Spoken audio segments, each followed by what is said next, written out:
Hello everyone, welcome to exam quest. इस video के अंदर हम 8 नवंबर की क्विक न्यूज़ एनालिसिस करने वाले हैं। आज के न्यूज़पेपर के अंदर नेशनल एंड इंटरनेशनल सेक्शन के अंदर काफ़ी इंपॉर्टेंट न्यूज़ आई हैं। पहली इंपॉर्टेंट न्यूज़ है, सुप्रीम कोर्ट ने इकोनॉमिकली वीकर सेक्शंस के कोटा को अपहोल्ड कर दिया है।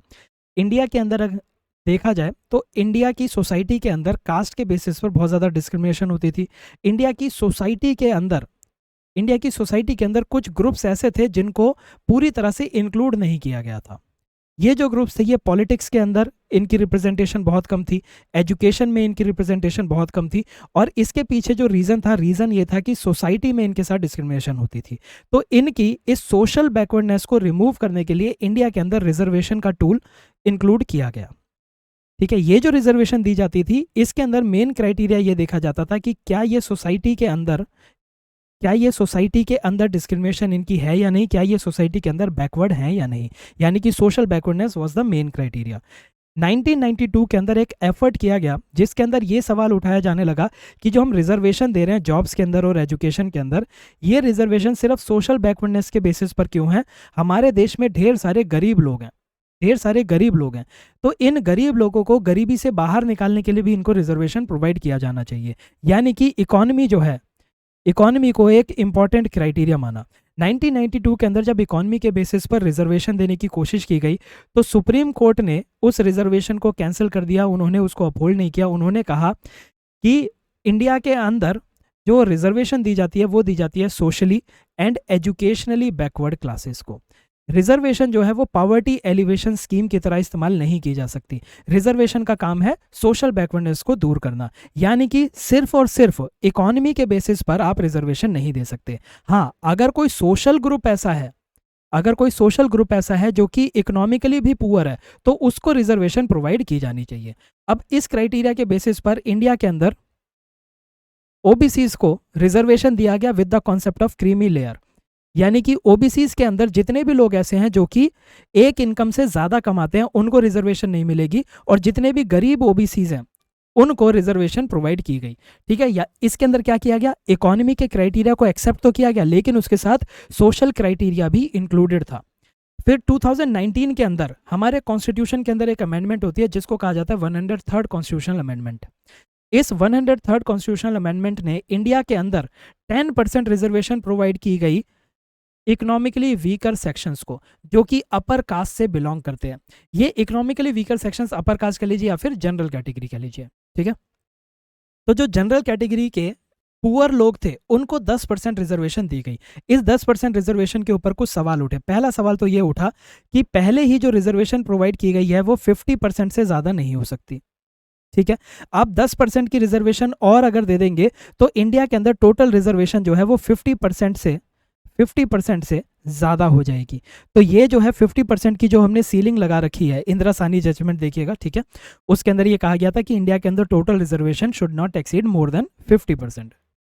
ठीक है, तो ये कहा गया कि ये जो 10% की आप एक्स्ट्रा रिजर्वेशन दे रहे हैं ये 50% की सीलिंग को ब्रीच करता है, 50% की सीलिंग को ब्रीच करता है। दूसरा, आप सिर्फ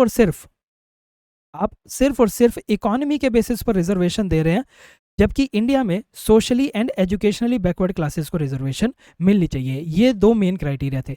तीसरा क्या कहा गया, तीसरा ये कहा गया कि ये जो 10% का रिजर्वेशन है, ये 10% का रिजर्वेशन सिर्फ और सिर्फ उन लोगों के लिए है जो कि ना तो एससी हैं, ना ही एसटी हैं, ना ही ओबीसी हैं, ना ही socially and educationally backward classes हैं। यानी कि इंडिया के अंदर जितने भी गरीब हैं लेकिन वो इस ग्रुप से बिलोंग नहीं करते, उनको इस 10% रिजर्वेशन का बेनिफिट मिलेगा। ठीक है, इन ग्रुप को क्यों बेनिफिट नहीं दिया जा रहा था, क्योंकि ये ग्रुप ऑलरेडी रिजर्वेशन ले रहे हैं। ये ग्रुप्स जो हैं ये ऑलरेडी रिजर्वेशन ले रहे हैं। ठीक है, तो जो 10% का रिजर्वेशन था ये अपर कास्ट के लोगों के लिए, या फिर आप कह सकते हैं जो जनरल कैटेगरी के लोग हैं सिर्फ उन्हीं के लिए 10% का रिजर्वेशन था। सवाल उठाया गया कि आप इस ग्रुप के जो सबसे गरीब लोग हैं उन सबसे गरीब लोगों को इसके अंदर शामिल क्यों नहीं कर रहे, आप ये जो एक्सक्लूड कर रहे हैं इन ग्रुप्स को, ये एक्सक्लूजन कॉन्स्टिट्यूशनली वैलिड नहीं है। ये सारे के सारे सवाल उठाए गए थे, और अब जो जजमेंट आई है उस जजमेंट ने इन सभी सवालों के ऊपर एक कह सकते हैं एक डिसीजन सुना दिया है। ठीक है, जो जितने भी सवाल उठ रहे थे वो सारे के सारे सवाल जो हैं अब खत्म हो गए हैं। ठीक है, तो इसके अंदर अब क्या क्या आ गया, सुप्रीम कोर्ट ने ये कहा है कि जो रिजर्वेशन है, रिजर्वेशन सिर्फ और सिर्फ socially and educationally backward classes को मेन स्ट्रीम में शामिल करने के लिए नहीं थी। रिजर्वेशन का मेन ऑब्जेक्टिव है वो ये कि लोगों के अंदर हमारे देश के अंदर जितने भी डिसएडवांटेज सेक्शन है, ये डिसएडवांटेज आपकी इकोनॉमी के बेसिस पर भी हो सकती है। इंडिया में जितने भी डिसएडवांटेज सेक्शन है उनको रिजर्वेशन का बेनिफिट मिलना चाहिए, उनको सोसाइटी के अंदर इंक्लूड करने के लिए हम रिजर्वेशन दे सकते हैं। यानी कि सुप्रीम कोर्ट ने ये अपहोल्ड कर दिया है कि सिर्फ और सिर्फ इकोनॉमी के क्राइटेरिया के बेसिस पर भी रिजर्वेशन दिया जा सकता है। पहली चीज, यानी कि सोशल क्राइटेरिया का शामिल होना जरूरी नहीं है, हम सिर्फ और सिर्फ इकोनॉमी के बेसिस पर भी रिजर्वेशन दे सकते हैं, so that the poorest of the poor in our country could benefit from affirmative action. पहला पॉइंट। दूसरा पॉइंट, सुप्रीम कोर्ट ने कहा है कि ये जो 50% की जो सीलिंग है, 50% की सीलिंग लगाई गई थी सिर्फ और सिर्फ इन सोशल ग्रुप्स के लिए, यानी कि SC, ST, OBC and socially and educationally backward classes को जो रिजर्वेशन मिलता है, ये रिजर्वेशन इंडिया में 50% से ज़्यादा नहीं होना चाहिए।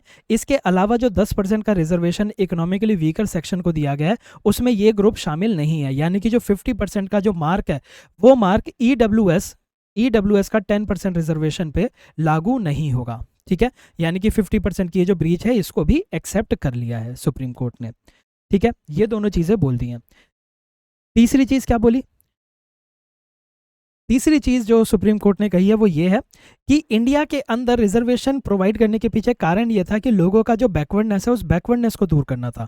सोशल बैकवर्डनेस, एजुकेशनल बैकवर्डनेस, इसको दूर करना था। ठीक है, तो सुप्रीम कोर्ट ने कहा है कि हम हमेशा परपेचुएटी के अंदर रिजर्वेशन प्रोवाइड नहीं कर सकते, हमें रिजर्वेशन को कभी ना कभी खत्म करना पड़ेगा। और रिजर्वेशन कब खत्म होगा? जब हम इस बैकवर्डनेस का सॉल्यूशन निकालेंगे। यानी कि फोकस होना चाहिए लोगों के एजुकेशनल लेवल को इंप्रूव करने के ऊपर, लोगों की जॉब्स के अंदर रिप्रेजेंटेशन प्रूव करने के ऊपर, लोगों को सोसाइटी के अंदर इंक्लूड करने के ऊपर, और उसके बाद हम इस रिजर्वेशन को एंड कर देंगे। यानी कि रिजर्वेशन हमेशा कंटिन्यू नहीं हो सकता।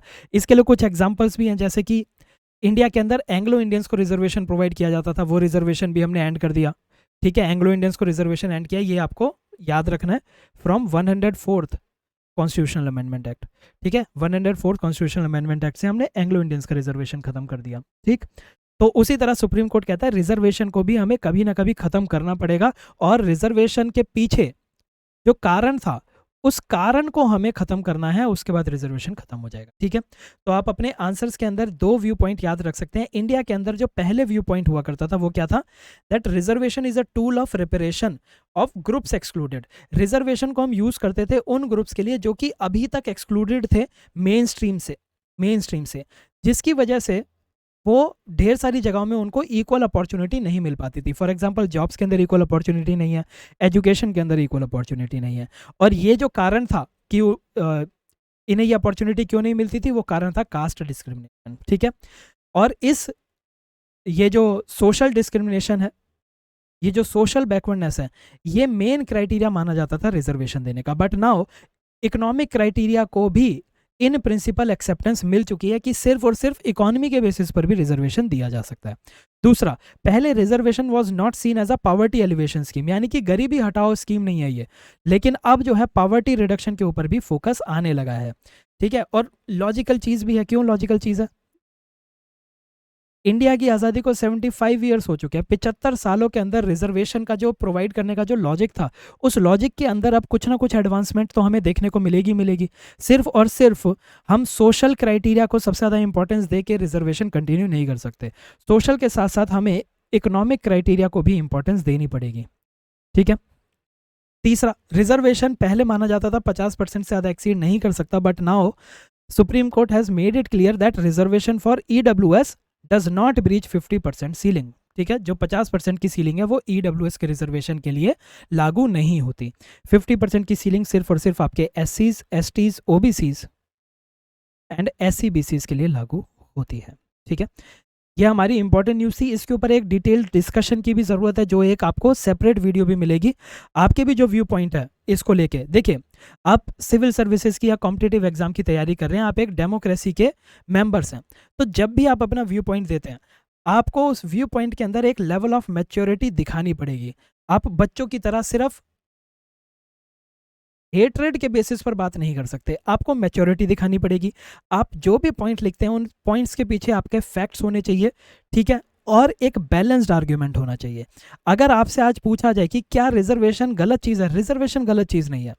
हर सोसाइटी के अंदर कुछ ना कुछ सेक्शंस ऑफ पीपल ऐसे होते हैं विच आर डिसएडवांटेज्ड, ठीक है। ये डिसएडवांटेज किसी भी वजह से हो सकता है डिसएडवांटेज जेंडर की वजह से हो सकता है ये डिसएडवांटेज उनके कास्ट की वजह से हो, कलर की वजह से हो, ठीक है, किसी भी वजह से डिसएडवांटेज हो सकती है। अब जो लोग ऑलरेडी एक डिसएडवांटेजियस पोजीशन में है, उनको अगर हमें आगे बढ़ाना है तो हमें उनको कुछ ना कुछ पॉजिटिव डिस्क्रिमिनेशन देनी पड़ेगी, और यही पॉजिटिव डिस्क्रिमिनेशन जो है वो अफर्मेटिव एक्शन कहलाई जाती है, ठीक है। यानी कि रिजर्वेशन गलत नहीं है। रिजर्वेशन के जो पीछे के लॉजिक हैं, लॉजिक डिफर हो सकते हैं, लॉजिक के बीच में डिसएग्रीमेंट हो सकते हैं, बट जो डिसएग्रीमेंट है, disagreement should not turn into hatred, disagreement should not turn into hatred, disagreement should lead to a solution to this disadvantage, ठीक है। आपको पता है सोसाइटी में कुछ डिसएडवांटेजियस ग्रुप्स हैं, आपको पता है कि इंडिया के अंदर आज भी कास्ट के बेसिस पर डिस्क्रिमिनेशन होती ही होती है, ठीक है। कोई अनटचेबल जो है वो अपर कास्ट के गांव से अपनी बारात तक नहीं लेके जा सकता, शादी के टाइम पर आपको कास्ट बायस जो है क्लियरली दिखाई देता है, ठीक है। तो यानी कि डिसएडवांटेजेस एग्जिस्ट करते हैं, you need to find solution for these disadvantages, और वो जो है वो एमिकेबल होना चाहिए, वो बैलेंस्ड होना चाहिए, वो बैलेंस्ड होना चाहिए, ठीक है। दूसरा, एक और चीज आपको याद रखनी है, इंडिया के अंदर एक आप कह सकते हैं वेस्टेड इंटरेस्ट है, वेस्टेड इंटरेस्ट है कास्ट बेस्ड डिस्क्रिमिनेशन को कंटिन्यू करने का। ये वेस्टेड इंटरेस्ट क्या है? ये वेस्टेड इंटरेस्ट है पॉलिटिशियंस का। पॉलिटिशियंस कभी भी नहीं चाहेंगे कि ये डिस्क्रिमिनेशन खत्म हो, क्यों? क्योंकि जब तक डिस्क्रिमिनेशन एग्जिस्ट करती है, जब तक कास्ट आइडेंटिटीज एग्जिस्ट करती हैं, तब तक ये पॉलिटिशियंस जाते हैं और ये क्या बोलते हैं, ये हमें वोट दो, जाके साफ सीधा बोल देंगे हमें वोट दो। वोट किस पे मांगना चाहिए? वोट मांगना चाहिए कि हम तुम्हें इतनी जॉब्स देंगे, वोट मांगना चाहिए कि हम तुम्हें कितनी डेवलपमेंट देंगे, तुम्हारे यहाँ पे हेल्थ फैसिलिटीज़ बनाई जाएंगी, तुम्हारे आसपास की जो सड़कें उन सड़कों को डेवलप किया जाएगा। लेकिन at the time of voting, at the time of elections, we people vote on the name of caste, religion, ठीक है। तो जब हम कास्ट और रिलीजन के बेसिस पर वोट डाल रहे हैं, तो कोई नेता क्यों ही चाहेगा कि कास्ट और रिलीजन की जो डिस्क्रिमिनेशन है, जो आइडेंटिटीज़ हैं, वो खत्म हो। उनको तो फ्री का वोट मिल रहा है ना, उसे रोड बनाने की ज़रूरत नहीं, उसे डेवलपमेंट करने की ज़रूरत नहीं, ये मुश्किल काम है। लेकिन कास्ट के बेसिस पर नफरत फैलाना ये आसान काम है, और वो इसी पे वोट लेते रहेंगे। तो इसीलिए you are going to be civil servants, you are going to be government officers. So government officers should be mature enough to understand vested interest and what is actually right. ठीक है, चलिए अगली news देखते हैं। NPR फिर से news में, तो मैं उम्मीद कर रहा हूँ इसके ऊपर आने वाले टाइम में हमें बहुत सारे एडिटोरियल्स मिलेंगे, तो इसकी कवरेज के ऊपर भी हम ध्यान रखेंगे। नेशनल पॉपुलेशन रजिस्टर क्या है? इंडिया के अंदर जितने भी यूजुअल रेजिडेंट्स होते हैं उनकी इंफॉर्मेशन का एक रजिस्टर बनाया गया है। पहली बार इसको 2010 में प्रिपेयर किया गया था और 2015 के अंदर इसकी अपडेशन की गई थी। एनपीआर को प्रिपेयर किया जाता है under citizenship act 1995। Citizenship act 1995 के अंदर कुछ रूल्स बने थे जिनका नाम था सिटीजनशिप रूल्स 2003, और इन सिटीजनशिप रूल्स 2003 के अंदर नेशनल पॉपुलेशन रजिस्टर बनाया गया है, ठीक है। इसके ऊपर अभी बहुत सारे आर्टिकल्स आएंगे, तो we'll keep on covering this. अगली इंपॉर्टेंट न्यूज़ आपके सोशल से जुड़ी हुई है, बहुत ही इंपॉर्टेंट न्यूज़ है। देखिए, जब बच्चा पैदा होता है तो उसके शुरुआत के जो 3 साल होते हैं, इन 3 सालों को बहुत ही ज़्यादा इंपॉर्टेंट माना जाता है। ये माना जाता है कि बच्चे के पैदा होने के जो शुरुआती 1000 दिन हैं, इन शुरुआती 1000 दिनों के अंदर बच्चे की 80% ब्रेन डेवलपमेंट हो जाती है। 80% ब्रेन डेवलपमेंट, यानी कि इन दिनों में इस बच्चे को किन किन चीज़ों की ज़रूरत है? इन दिनों में बच्चे को ज़रूरत है अच्छे न्यूट्रिशन की, इन दिनों में बच्चे को ज़रूरत है कि उसकी हेल्थ जो है वो अच्छी रहे। और बच्चे की हेल्थ और बच्चे का न्यूट्रिशन किसके साथ लिंक्ड है? बच्चे की हेल्थ और nutrition is linked with his और हर मदर्स हेल्थ, ठीक है, मदर्स हेल्थ। इसीलिए फोकस किया जा रहा है आज की डेट में कि जो मैटरनल न्यूट्रिशन है, मैटरनल न्यूट्रिशन अच्छा रहे, और माओ को ये एजुकेट किया जाए कि ब्रेस्ट फीडिंग कितनी इंपॉर्टेंट है, ब्रेस्ट फीडिंग कितनी इंपॉर्टेंट है। शुरुआती 1000 दिन एक बच्चे की डेवलपमेंट में बहुत इंपॉर्टेंट है, और यही 1000 दिन आगे जाके उसकी अडल्ट लाइफ में उसकी प्रोडक्टिविटी को डिटरमाइन करते हैं। ऐसे में चाइल्ड डेथ, और चाइल्ड डिजीज़ रिड्यूस करने की ज़रूरत है, और बच्चों के अंदर माल न्यूट्रिशन को रिड्यूस करने की ज़रूरत है। इसी वजह से इंडिया में एक पोषण अभियान चलाया गया था। पोषण अभियान का मेन कारण क्या, मेन ऑब्जेक्टिव क्या है? इसका ऑब्जेक्टिव है इंडिया से स्टंटिंग को, अंडर न्यूट्रिशन को, अनीमिया को, इन सब चीज़ों को रिड्यूस करना है, लो बर्थ वेट को रिड्यूस करना है। हमने इसके सामने टारगेट रखे थे कि हम हर साल स्टंटिंग में 2% की रिडक्शन लाएंगे, अंडर न्यूट्रिशन में 2% की रिडक्शन लाएंगे, अनीमिया जो कि इंडिया के अंदर बहुत ज़्यादा है, इंडिया की लगभग 57% फीमेल्स विमेन जो हैं, जो रिप्रोडक्टिव एज के अंदर हैं, 57% women in reproductive age group are anaemic, यानी कि उनके अंदर हीमोग्लोबिन की कमी है 57%। यही फीमेल्स जब आगे जाके माँ बनेंगी, तो जब वो खुद ही हेल्दी नहीं है तो उनका बच्चा भी हेल्दी नहीं होगा। तो इसीलिए हम अनीमिया को हर साल 3% से रिड्यूस करने का अपने सामने टारगेट रखते हैं। लो बर्थ वेट, यानी कि पैदा होते टाइम बच्चे का जो वेट है वो कम नहीं होना चाहिए, और इस कमी के अंदर भी हम रिडक्शन लाने की बात कर रहे हैं। इंडिया में हमारा टारगेट है कि हम स्टंटिंग को 38% से रिड्यूस करके 25% लेके आएंगे बाय द एंड ऑफ 2022। ठीक है, तो ये आप पोषण अभियान याद रखना है, इसके बारे में और भी डिटेल आप देख सकते हैं। नेशनल फैमिली हेल्थ सर्वे 5 का कुछ डेटा है जो कि इस न्यूज़ के लिए काफ़ी इंपॉर्टेंट है। सबसे इंपॉर्टेंट डेटा, इंडिया के अंदर 57% of the women in reproductive age group are anaemic. India के अंदर लगभग 24%, या फिर आप कह सकते हैं 1/4 of India's women are married before the age of 18 years. जब फीमेल्स की शादी आप कम एज में करा देंगे तो वो कम एज में माँ बन जाएंगी, उनकी बॉडी पूरी तरह से प्रिपेयर नहीं होती है बर्थ के लिए, उनकी बॉडी पूरी तरह से प्रिपेयर नहीं होती है बर्थ के लिए, और ऐसी माएँ जो कि कम एज में माँ बन जाती हैं, उनके बच्चे जो हैं, उनके बच्चे भी हेल्दी होने के चांसेस थोड़े से कम हो जाते हैं। इंडिया में स्टंटिंग 36% पे है। हमारा टारगेट क्या है? 2022 में हमें 25% पे जाना है। We are way behind this target. ठीक है, इंडिया में ओबेसिटी इंक्रीज होती जा रही है और अब 24% of females are obese. India के अंदर इम्यूनाइजेशन की अगर बात की जाए, चाइल्ड हेल्थ और इम्यूनाइजेशन साथ साथ चलते हैं। ठीक है, तो इम्यूनाइजेशन की बात की जाए तो only 77% of the children are fully immunised. ठीक है, ये हमारे सोशल न्यूज़ है। एक मिसलीनियस न्यूज़ है, ये हो सकता है आपसे किसी एग्जाम में एज वन लाइनर पूछ लिया जाए कि मोस्टोडॉन क्या है। मोस्टोडॉन एक सोशल मीडिया ग्रुप है जैसे ट्विटर होता है, और इसका ओनर है यूजीन रोचको। अब जैसे ट्विटर को ओन करने लग गया इलन मस्क की ओनरशिप के बाद इलन मस्क ने ट्विटर के अंदर काफ़ी ज़्यादा चेंजेस किए हैं, and now people are shifting from Twitter to मोस्टोडॉन।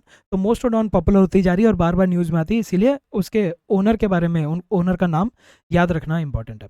अब हम देखते हैं हमारी दूसरी सबसे इंपॉर्टेंट न्यूज़, आज की डेट की दूसरी सबसे इंपॉर्टेंट न्यूज़ है इंडिया पाकिस्तान के रिलेशन की। इंडिया पाकिस्तान का रिलेशन एक एज ऑफ मिनिमलिज्म में आ चुका है, यानी कि इंडिया पाकिस्तान के रिलेशन में हमें कोई खास डेवलपमेंट देखने को नहीं मिलती है, ना ही कोई हमें पॉलिटिकल विल देखने को मिलती है पाकिस्तान के साथ रिलेशंस को इम्प्रूव करने का। ठीक है, इंडिया पाकिस्तान के बीच में बातचीत लगभग ना के बराबर है, सिर्फ कुछ डिस्क्रीट मीटिंग्स होती हैं between national security adviser and Pakistan army. इनके बीच में कुछ डिस्क्रीट मीटिंग होती है, और वो मीटिंग भी सिर्फ किस पे फोकस करती है? अगर कोई अर्जेंट मैटर है तो उस अर्जेंट मैटर को सॉल्व करने के ऊपर फोकस करती है, रिलेशंस इंप्रूव करने के ऊपर कोई फोकस नहीं है। ठीक है, तो उसी के बारे में पूरा आर्टिकल है कि आखिर ये age of minimalism India Pakistan के रिलेशन में आई क्यों। Very important editorial for your mains. पहला, इंडिया और पाकिस्तान एक ट्रेडिशनल राइवल रहे हैं, जिनकी राइवलरी एक तो हमें लाइन ऑफ कंट्रोल पे देखने को मिलती है, जम्मू एंड कश्मीर के अंदर देखने को मिलती है। दूसरा, दोनों देशों के बीच में time to time verbal exchanges देखने को मिलते हैं। ऐसा नहीं है कि इंडिया पाकिस्तान के साथ रिलेशंस इंप्रूव नहीं करना चाहता, इंडिया का नेबर है पाकिस्तान। फॉरेन रिलेशंस में ये कहा जाता है that you can choose your friends but you can not choose your neighbours. तो अगर आपके नेबर्स के साथ रिलेशंस अच्छे नहीं है तो कुछ ना कुछ दिक्कतें आपको देखने को मिलेंगी। और इंडिया के साथ इशू ये है कि इंडिया दो साइड से एक तरह से कह सकते हैं अपने एनिमीज से घिरा हुआ है। एक तरफ आपको चाइना देखने को मिलता है और दूसरी तरफ आपको पाकिस्तान देखने को मिलता है। तो ऐसे में अगर कोई एक्सट्रीम सिचुएशन आ गई जहाँ पे इंडिया अपने नॉर्थ वेस्ट से भी परेशान है और अपने चाइना वाले बॉर्डर से भी परेशान है, तो इंडिया को दोनों तरफ लड़ाई लड़नी पड़ सकती है। ये जो 2 फ्रंट वॉर है ये इंडिया के लिए काफ़ी ज़्यादा मुश्किल हो सकती है। इसीलिए पाकिस्तान के साथ रिलेशनशिप को नॉर्मलाइज करना बहुत ही इंपॉर्टेंट होता जा रहा है इंडिया के लिए। ठीक है, तो इंडिया हमेशा कोशिश करता रहा पाकिस्तान के साथ रिलेशंस अच्छे करने की, तो इसीलिए कहते हैं कि इंडिया कई बारी इंडिया ऑलिव ब्रांच एक्सटेंड कर चुका है, लेकिन जब भी ऑलिव ब्रांच एक्सटेंड करता है इंडिया, पाकिस्तान वेपन्स का इस्तेमाल करता है। चाहे आप अटल बिहारी वाजपेयी की के टाइम की बात कर लीजिए, उस टाइम पे भी पाकिस्तान ने हमला किया। और अभी रिसेंट अगर हम एग्जांपल की बात करें तो देखिए 2014 में पीएम मोदी के इनॉग्रल फंक्शन के अंदर हमने पाकिस्तानी पीएम, जो उस टाइम पे नवाज शरीफ पीएम थे, उनको इनवाइट किया था। 2015 के अंदर पीएम मोदी ने लाहौर में सरप्राइज विजिट करी। ठीक है, फिर जो हमारे नेशनल सिक्योरिटी एडवाइजर्स थे दोनों साइड के, वो आपस में डिस्क्रीट मीटिंग्स करते रहते थे। ये सब क्या था? ये सब एग्जाम्पल है इंडिया के आउटरीच का। इंडिया खुद से हाथ आगे बढ़ा रहा है पाकिस्तान की तरफ रिलेशंस को नॉर्मलाइज करने के लिए, लेकिन बदले में पाकिस्तान ने क्या किया? ऑलिव ब्रांच का उसने हथियारों के साथ जवाब दिया। 2016 में पठानकोट के एयरबेस के ऊपर हमला होता है, उरी के अंदर हमला होता है 2016 में। ये होता है आपके शायद सितंबर में और ये नवंबर में, मतलब डेट्स थोड़ी सी आप देख लीजिएगा, ठीक है, डेट्स आर नॉट इंपॉर्टेंट। 2016 में पठानकोट एयरबेस पे हमला, फिर उरी में हमला। उरी के हमले के बाद India had to resort to surgical strike in Pakistan, ठीक है। फिर 2019 में पाकिस्तान ने पुलवामा में हमला कर दिया। पुलवामा के अटैक के बाद से इंडिया और पाकिस्तान के रिलेशंस को हमने डीप फ्रीज में डाल दिया, यानी कि ये जो रिलेशंस है ये पूरी तरह से ठंडे पड़ चुके हैं। इन रिलेशंस के अंदर अब कोई भी वार्मथ देखने को नहीं मिलती, and neither do we see any political will for outreach, ठीक है। इंडिया को अब एक बात बहुत ही क्लियरली समझ आ चुकी है, इंडिया हमेशा से अपना टाइम लगाता है पाकिस्तान के साथ रिलेशन इंप्रूव करने में, बदले में पाकिस्तान जो है वो इंडिया के ऊपर हमले करता रहता है, कश्मीर के अंदर टेररिज्म को इंक्रीज करता रहता है, ठीक है। तो इंडिया का टाइम, इंडिया का एफर्ट, इंडिया की एनर्जी और कमिटमेंट सब बर्बाद हो जाता है, और ग्राउंड पे हमें कोई भी पॉजिटिव रिजल्ट देखने को नहीं मिलता। तो इससे अच्छा अब इंडिया के जो पॉलिटिकल थॉट है वो क्या कहता है? वो कहता है पाकिस्तान को अब कोल्ड फ्रीज में ही रहने दो, इनके साथ रिलेशन इंप्रूव हो ही नहीं सकते। तो ऑथर बात करता है, जो आज का एडिटोरियल है, वो रीजंस देता है कि आखिर ये मिनिमलिज्म आया क्यों। मिनिमलिज्म इसलिए आया क्योंकि इंडिया पाकिस्तान के रिलेशन में जो हिस्ट्री रही है, उस हिस्ट्री में हमने बहुत सारी अपॉर्चुनिटीज़ को खो दिया रिलेशंस को सही करने का, ठीक है। इंडिया पाकिस्तान के जो कन्फ्लिक्ट हैं, बहुत सारे हमने अटैम्प्ट किए, लेकिन वो सारे के सारे अटैम्प्ट फेल हो गए और कन्फ्लिक्ट रिजॉल्व नहीं हुआ। और कन्फ्लिक्ट रिजॉल्व ना होने के पीछे सबसे बड़ा कारण यह है कि पाकिस्तान के अंदर डुअल पावर स्ट्रक्चर है, डुअल पावर सेंटर है। एक तरफ तो पाकिस्तान की सरकार है, दूसरी तरफ पाकिस्तान की आर्मी है, ठीक है। जब फॉरेन रिलेशन की बात होती है स्पेशली विद इंडिया, आर्मी का से बहुत ज़्यादा हो जाता है, और आर्मी का वेस्टेड इंटरेस्ट है कि इंडिया के साथ उसके रिलेशंस अच्छे ना हो। देखिए, पाकिस्तान में आर्मी कब तक पावरफुल है? पाकिस्तान में आर्मी तब तक पावरफुल है जब तक आर्मी पाकिस्तान के लोगों को ये बताते रहे कि देखो हमारे पड़ोस में कितना बड़ा एनिमी रहता है, ये एनिमी कभी भी पाकिस्तान को ख़त्म कर देगा, हमें इस एनिमी से लड़ते रहना है, ठीक है। आर्मी लोगों के अंदर ये फियर जगाए रखता है कि हमें इंडिया जो है वो हमारा एनिमी है, और अगर हमें पाकिस्तान को कंटिन्यू रखना है तो पाकिस्तान की सर्वाइवल के लिए हमें अपने इस एनिमी को कमज़ोर रखना पड़ेगा। तो जब तक लोगों के अंदर ये फियर रहेगा तब तक आर्मी पावरफुल है। जब लोग ये समझ गए कि इंडिया तो खुद से कोई हमला कर ही नहीं रहा, इंडिया का फोकस है अपनी गरीबी को दूर करना, इंडिया का फोकस है डेवलप होना, इंडिया का फोकस है वर्ल्ड लीडर बनना, तो लोग कहेंगे जब वो हमारे पाकिस्तान के ऊपर उसका फोकस ही नहीं है तो हम उसको अपना एनिमी माने क्यों? तो आर्मी की पावर खत्म हो जाएगी। तो इसीलिए आर्मी चाहती नहीं कि उसकी ये पावर खत्म हो, इसीलिए वो इंडिया के साथ रिलेशंस को कभी भी ठीक नहीं होने देती। और यही जो डुअल पावर सेंटर है, it is becoming a major cause because of which we are not able to resolve our conflict, ठीक है। साथ ही साथ पॉलिटिकल विल देखने को नहीं मिलती है हमें, ठीक है। फिर उसके बाद दोनों साइड के जो कन्फ्लिक्ट हैं वो बहुत ज़्यादा कॉम्प्लिकेटेड है। अब आज की डेट में कश्मीर इशू की अगर बात की जाए, कश्मीर का क्या सॉल्यूशन निकल सकता है? क्या इंडिया कश्मीर पाकिस्तान को दे सकता है? नहीं दे सकता। अगर किसी नेता ने गलती से ये बोल भी दिया कि पाकिस्तान को दे दो, तो अगले दिन वो नेता ही नहीं रहेगा। क्या पाकिस्तान ये बोल सकता है कि कश्मीर इंडिया को दे दो और बाहर आ जाओ? पाकिस्तान भी नहीं बोल सकता, क्योंकि अब इमोशंस अटैच हो चुके हैं कश्मीर के साथ। तो ये जो कन्फ्लिक्ट है ये इतना कॉम्प्लिकेट हो चुका है कि इसको रिजॉल्व करने का कोई भी ईजी तरीका नहीं है। Plus politicians have found a easy way of garnering votes. Pakistan में किसी नेता को वोट चाहिए, इंडिया को गाली दे देगा, इंडिया में किसी नेता को वोट चाहिए, वो पाकिस्तान को गाली दे देगा, वोट मिल जाएंगे, ठीक है। तो इस राइजिंग पॉपुलिज्म की वजह से भी हम इश्यूज को रिजॉल्व नहीं कर पा रहे हैं। तीसरी चीज, इंडिया का हमेशा से ये स्टैंड रहा है कि इंडिया पाकिस्तान के जो स्टैंडिंग कन्फ्लिक्ट हैं, पहले उन कन्फ्लिक्ट को रिजॉल्व किया जाए, उसके बाद पाकिस्तान के साथ हम जो रिलेशंस है उस रिलेशंस को आगे लेके जाएंगे। ये जो चीज़ है कि कन्फ्लिक्ट रिजॉल्व हो, ना तो ये कन्फ्लिक्ट रिजॉल्व होने वाला है, ना ही रिलेशंस आगे जाने वाले हैं। अगर मैं पाकिस्तान और चाइना के बीच में इंडिया के स्टैंड की बात करूं, इंडिया पाकिस्तान के साथ कहता है पहले कन्फ्लिक्ट को रिजॉल्व करो, फिर हम इकोनॉमी या फिर दूसरे एरियाज़ के अंदर तुम्हारे साथ कोऑपरेट करेंगे। वहीं पे चाइना के साथ अगर बात की जाए तो चाइना और इंडिया के जो कन्फ्लिक्ट हैं वो अभी भी रिजॉल्व नहीं हुए। चाइना बार बार इंडिया के अंदर आपको दिखाई देता है कि वो इंट्रूजन्स करता रहता है, ठीक है।